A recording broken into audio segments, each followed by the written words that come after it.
আসসালামু আলাইকুম রহমতুল্লাহ। ইসলাম ও হাদিস 24 চ্যানেলের পক্ষ থেকে আপনাদের জানাই স্বাগতম। জাহান্নামে যারা চিরস্থায়ী অনন্ত অসীমকাল অবস্থান করবে তারা হলো কাফের ও মুশরিক সম্প্রদায়। আল্লাহ তাআলা বলেন, আর যারা কুফরি করেছে তাদের জন্য রয়েছে জাহান্নামের আগুন। তাদেরকে মৃত্যুর আদেশও দেয়া হবে না যে তারা মরে যাবে, এবং তাদের শাস্তিও লাঘব করা হবে না। আমি প্রত্যেক অকৃতজ্ঞকে এভাবে শাস্তি দিয়ে থাকি। অপরদিকে মুমিনগণ যখন জান্নাতে প্রবেশ করবে, জান্নাতের সুখ শান্তি তথা যাবতীয় বিলাসিতায় তারা মগ্ন থাকবে। আল্লাহ তাআলার দর্শন লাভে ধন্য হবে। আল্লাহ তাআলা মুমিনদেরকে জান্নাতের অফুরন্ত নিয়ামতের প্রতিশ্রুতি দিয়েছেন। সেখানে তারা যা চাইবে তাই পাবে। তাদের দুই চোখ শীতল হবে, আশাপূর্ণ হবে। দুনিয়াতে যারা তাদের ঠাট্টা বিদ্রূপ করত, কষ্ট দিত, সেদিন আল্লাহ তাআলা তাদের দেখাবেন জাহান্নামীদের করুণ অবস্থা। জান্নাতীরা জাহান্নামীদেরকে দেখবে, পরিচিতদের দেখে চিনতে পারবে। জাহান্নামীরাও তাদের দেখবে, কথা বলবে। জান্নাতীরা তাদের বিভিন্নভাবে সম্বোধন করে ডাকবে। জান্নাতবাসীরা যেহেতু আল্লাহর প্রতিশ্রুতি সত্যরূপে পেয়েছে, তারা এখন জান্নাতের সুখ শান্তি উপভোগ করছে। জান্নাত সত্য, জাহান্নামের শাস্তি সত্য। জান্নাতবাসী জাহান্নামে ওই সব লোকদের দেখতে পাবে যারা দুনিয়াতে তাদের হেয় প্রতিপন্ন করত, কষ্ট দিত, জুলুম করত। যারা নির্বিঘ্নে ও নিশ্চিন্তে দুনিয়ায় জীবনযাপন করত, জান্নাত ও জাহান্নামকে বিশ্বাসী করত না, সত্য মিথ্যা নির্ণয়ে অনাগ্রহী ছিল। জাহান্নামবাসীদের প্রতি জান্নাতীদের সেই সম্বোধন কোরআনে কারিমে আল্লাহ তাআলা বলেছেন। জান্নাতীরা জাহান্নামীদেরকে ডেকে বলবে, আমাদের সাথে আমাদের প্রতিপালক যে ওয়াদা করেছিলেন তা আমরা সত্য পেয়েছি। অতএব তোমরাও কি তোমাদের প্রতিপালকের ওয়াদা সত্য পেয়েছ? তারা বলবে, হ্যাঁ। এরপর একজন ঘোষক উভয়ের মাঝখানে ঘোষণা করবে, আল্লাহর অভিসম্পাত জালেমদের ওপর, যারা আল্লাহর পথে বাধা দিত এবং তাতে বক্রতা অন্বেষণ করত। তারা পরকালের বিষয়েও অবিশ্বাসী ছিল। তারপর জান্নাতবাসী যখন জাহান্নামীদের দগ্ধ দেহগুলো প্রত্যক্ষ করবে, শাস্তির কঠিন দৃশ্য, তাদের রক্ত ও দুর্গন্ধযুক্ত পোজ ভক্ষণ অবলোকন করবে, তখন তারা জাহান্নামীদের প্রতি তিরস্কার করবে, বলবে, দুনিয়ায় অনিষ্টের পক্ষে তোমাদের অবস্থান আজ তো তোমাদের কোনোই উপকার করতে পারেনি। তোমাদের ধন সম্পদ ও প্রভাব প্রতিপত্তি সবই ব্যর্থতার রূপ নিয়েছে। তোমরা তো আজ সম্মিলিত আযাবে নিপতিত। কোরআনে কারিমে আল্লাহ তাআলা বলেন, উভয়ের মাঝে একটি প্রাচীর থাকবে এবং আরাফের ওপর অনেক লোক থাকবে। তারা প্রত্যেককে তাদের চিহ্ন দ্বারা চিনে নেবে। তারা জান্নাতীদের ডেকে বলবে, তোমাদের উপর শান্তি বর্ষিত হোক। তারা তখনও জান্নাতে প্রবেশ করবে না, কিন্তু প্রবেশ করার ব্যাপারে আগ্রহী হবে। পরের আয়াতে আল্লাহ তাআলা বলেন, যখন তাদের দৃষ্টি জাহান্নামীদের ওপর পড়বে, তখন বলবে, হে আমাদের প্রতিপালক, আমাদেরকে এই জালেমদের সাথী করো না। আরাফবাসীরা যাদেরকে তাদের চিহ্ন দ্বারা চিনবে, তাদেরকে ডেকে বলবে, তোমাদের দলবল ও ঔদ্ধত্য তোমাদের কোনো কাজে আসেনি। এরা কি তারাই যাদের সম্পর্কে তোমরা কসম খেয়ে বলতে যে আল্লাহ এদের প্রতি অনুগ্রহ করবেন না? প্রবেশ করো জান্নাতে, তোমাদের কোনো আশঙ্কা নেই এবং তোমরা দুঃখিত হবে না। এরপর জান্নাতীরা জাহান্নামীদের সম্বোধন করবে, সেটা হবে বড়ই লজ্জাজনক সম্বোধন। আযাবে নিপতিত অবস্থায় জাহান্নামীরা আর্তনাদ করতে থাকবে। যখন ফুটন্ত পানি তাদের দেহে ঢালা হবে, জাক্কুমের সেই কাঁটাযুক্ত বিস্বাদ ফল ভক্ষণ করে যন্ত্রণায় কাতরাতে থাকবে আর চিৎকার করে কাঁদবে। সে সময় তারা জান্নাতবাসীদের ডেকে তাদের কাছে নির্মল পানি ও জান্নাতের খাদ্য কামনা করতে থাকবে, এবং জান্নাতীগণ প্রতি উত্তরে জাহান্নামীদেরকে বলবে, তোমরা বরং আগুনেই দগ্ধ হতে থাকো। তোমরাই তো সীমা লঙ্ঘন করেছ, জীবনের মূল্যবান সময়গুলো নষ্ট করেছ, হেলায় ফেলায় জীবন পার করেছ, পরকালের শাস্তি অস্বীকার করেছ। সুতরাং আজ তোমরাই ক্ষতিগ্রস্ত ও লাঞ্ছিত। আল্লাহ তাআলা পবিত্র কোরআনে বলেন, জাহান্নামীরা জান্নাতীদেরকে ডেকে বলবে, আমাদের ওপর সামান্য পানি নিক্ষেপ করো, অথবা আল্লাহ তোমাদেরকে যে রিজিক দিয়েছেন তা থেকেই কিছু দাও। তারা বলবে, আল্লাহ এই উভয় বস্তু কাফেরদের জন্য নিষিদ্ধ করেছেন। তারা স্বীয় ধর্মকে খেলতামাশা বানিয়ে নিয়েছিল এবং পার্থিব জীবন তাদেরকে ধোঁকায় ফেলে রেখেছিল। অতএব আমি আজকে তাদের ভুলে যাব, যেমন তারা এদিনের সাক্ষাৎকে ভুলে গিয়েছিল এবং যেমন তারা আয়াতসমূহকে অবিশ্বাস করত। কিভাবে তাদের সাক্ষাৎ হবে? তাফসিরে মাআরিফুল কোরআনে এ প্রশ্নের বিস্তারিত বিবরণ দেয়া হয়েছে। জান্নাতীরা জান্নাতে এবং জাহান্নামীরা জাহান্নামে নিজ নিজ ঠিকানায় পৌঁছে গেলে ব্যাহতই উভয়ের মাঝে সব দিক দিয়ে বিরাট ব্যবধান হবে।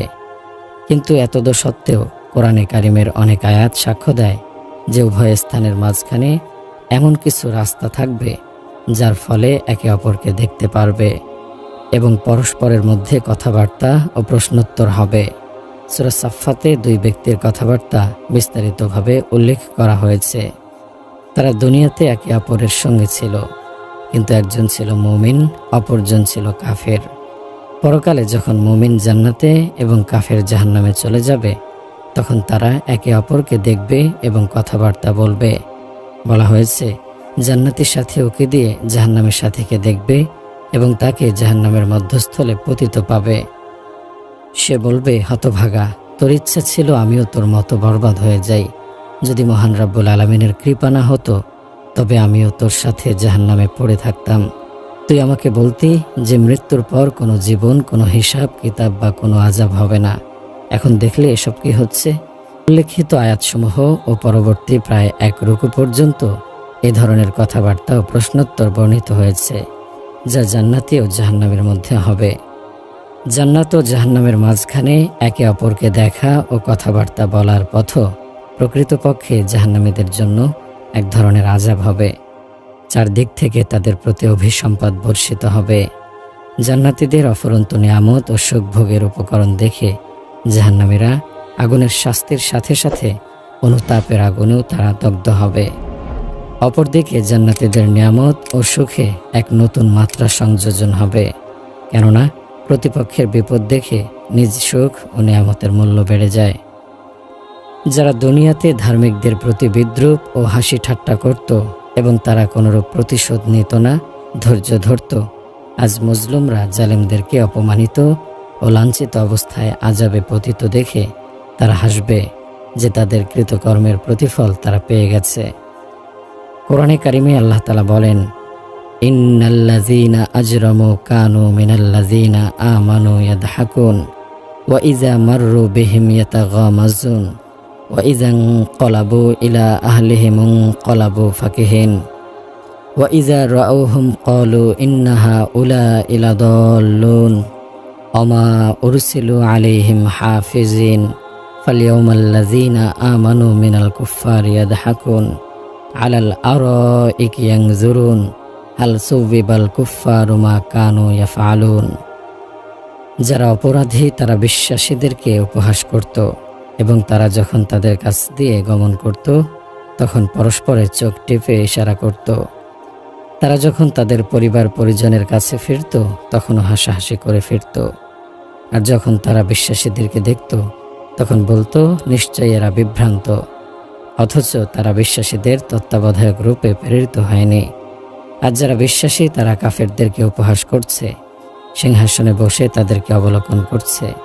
কাফের রাজা করত তার প্রতিফল পেয়েছে তো। কিছু লোক এমনও থাকবে যারা জাহান্নাম থেকে তো মুক্তি পাবে, কিন্তু তখনও জান্নাতে প্রবেশ করবে না, তবে জান্নাতে প্রবেশের অপেক্ষায় থাকবে। তাদেরকেই আরাফবাসী বলা হয়। তাফসীরবিদগণ বলেন, হাশরের ময়দানে তিনটি দল হবে। এক, সুস্পষ্ট কাফের ও মুশরিক, এদের পুলসিরাতে চলার প্রশ্নই আসে না, এর আগেই জাহান্নামের দরজা দিয়ে ভিতরে ঢুকিয়ে দেয়া হবে। দুই, মুমিনদের দল, তাদের সাথে ঈমানের আলো থাকবে।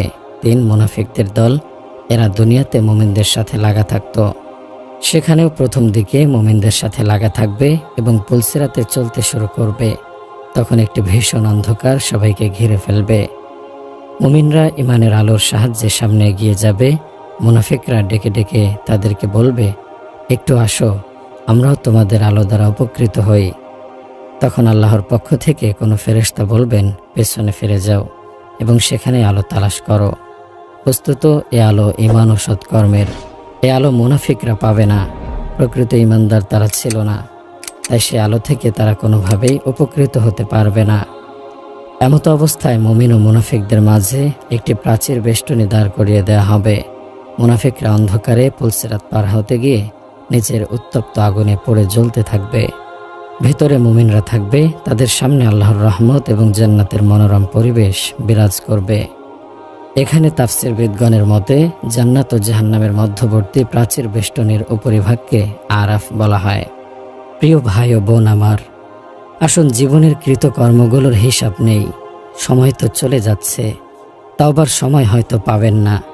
কখন মৃত্যু এসে পড়ে, কি উপায় হবে যদি গুনাহগার অবস্থায় তাওবা ছাড়াই মরে যাই? আমি তো বরবাদ হয়ে যাব। অন্তরকে অন্ধকার মুক্ত করুন, আযাবের ভয়ে ক্রন্দন করতে শিখুন। অনুতপ্ত হৃদয় আল্লাহ পছন্দ করেন। অনুতাপকারী ব্যক্তি আল্লাহর রহমতের আশা করতে পারে, কিন্তু হঠকারী ব্যক্তি যেন আল্লাহর গজবের প্রতীক্ষায় থাকে। একদিন না একদিন আমলনামা হাতে অবশ্যই আসবে এবং দুনিয়ায় যা করেছ তার সবই সেখানে লিপিবদ্ধ থাকবে, বাদ যাবে না কিছুই। দিবা রাত্রির প্রতিটা মুহূর্ত আপন গতিতে দ্রুত পার হয়ে যাচ্ছে। অতএব শীঘ্রই পরকালের প্রস্তুতি নাও, আমলের দিকে বেগবান হও। গাফলতি করে সময় পার করে দিও না, কারণ মৃত্যু এমন এক বস্তু যা আকস্মাৎ এসে উপস্থিত হবে, তখন করার কিছুই থাকবে না। হে গাফেল, ক্ষণস্থায়ী দুনিয়ার সাজ সামানের মোহে ধোঁকাগ্রস্ত। যে স্থান ত্যাগ করে তোমাকে চলে যেতে হবে তার চিন্তা পরিত্যাগ করো। যে স্থানে তোমাকে অনন্তকাল থাকতে হবে সে স্থানের চিন্তামগ্ন হও। ভেবে দেখো সে ভয়ঙ্কর বিপদসমূহের কথা। মনে রেখো, আল্লাহ পাক জাহান্নামের ভয়ঙ্করতাসমূহ যেমন সৃষ্টি করেছেন তাতে তিল মাত্র কম বেশি হবে না। এটা স্থিরকৃত চূড়ান্ত বিষয়। তো আসুন আমরা অনুতপ্ত হৃদয়ে গুনাহগুলোর জন্য তাওবা করি। তাওবা আল্লাহ পছন্দ করেন, বান্দার তাওবায় আল্লাহ খুশি হন। হযরত আদম ও হাওয়া আলাইহিস সালাম আল্লাহ তাআলার রহমত ও অনুগ্রহ থেকে নিরাশ না হয়ে তাৎক্ষণিকভাবে তাওবা, লজ্জা ও অনুতাপ প্রকাশ করেছিলেন। তাদের দোয়া ছিল, রব্বানা যালামনা আনফুসানা ওয়া ইল্লাম তাগফির লানা ওয়া তারহামনা লানাকুনান্না মিনাল খাসিরিন। হে আমাদের পালনকর্তা, আমরা নিজেদের ওপর জুলুম করেছি। যদি আপনি আমাদেরকে ক্ষমা না করেন এবং আমাদের প্রতি অনুগ্রহ না করেন তবে আমরা অবশ্যই ধ্বংস হয়ে যাব। মহান রব্বুল আলামিন আমাদেরকে দুনিয়া ও আখিরাতের সকল প্রকার আযাব গজব থেকে হেফাজত করুন। আমিন।